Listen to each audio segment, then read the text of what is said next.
3 years ago, the Jeju Island raiding squad was put together to tackle the threat of red ants coming out of the forest. They fought bravely, but the battle turned grim as the hunters began to lose against the overwhelming might of the ants. At the crucial moment, S-rank hunters Min Byung-gyu, Eun-seok, and Baek Yoon-ho arrived, turning the tide of the battle. Yoon-ho faced a giant white ant, defeating it with ease, but soon more white ants appeared, challenging both Yoon-ho and Eun-seok.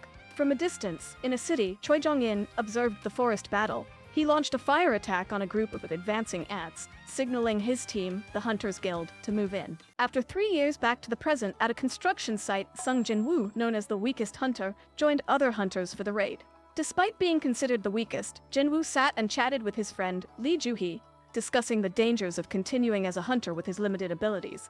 Soon Song Cheol, the team leader, gathered everyone and introduced himself before they entered the dungeon's gate. Sung Jinwoo, feeling a burst of confidence, was the last to step through the portal. Elsewhere, the Korean Association chairman, Go Gun-hee, discussed the importance of mana stones with his assistant, Woo Jin-chul. Inside the dungeon, Jinwoo found himself in danger, struggling against a goblin wielding a machete. His attempt to stab the creature failed, and he was shocked when his weapon shattered, only to be stabbed by the goblin. Lying injured on the floor, Park Ki-sul took down the goblin while Joo-hee healed Jinwoo's stab wound. The raid team eventually defeated the dungeon boss, a werewolf, and celebrated their victory while looting.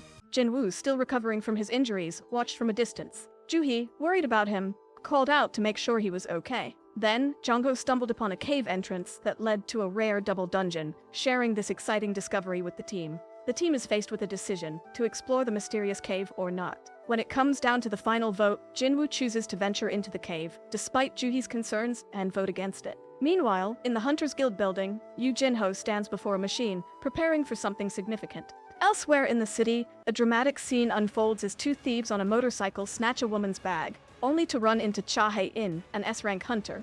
She swiftly recovers the bag and returns it to the owner. Her actions draw a crowd, but she uses her agility to escape the spotlight, leaping across buildings and out of sight. Back to Jinwoo and his team, after a lengthy walk of 40 minutes through the tunnel, they arrive at a giant door, which leads them into a vast room that lights up with blue flames upon their entry. Instead of the expected magical beasts and treasures, they find themselves surrounded by ancient statues and inscriptions, leaving them puzzled about the room's true purpose. Joo-hee, feeling uneasy, mentions to Jinwoo that she feels as if the largest statue is watching them. Jinwoo tries to reassure her, but the calm is shattered when the door slams shut behind them. In a panic, one of the team members attempts to leave, pushing against the door, only to be violently killed by one of the statues guarding the entrance, which then returns to its position, as if nothing happened. The team watches in horror as the once lifeless statue moves and takes a life. Jinwoo, now alert to the real danger they're in, notices the largest statue, the one Joo-hee was wary of, turning its gaze towards them. Just in time, he yells for everyone to duck as the statue's eyes begin to glow,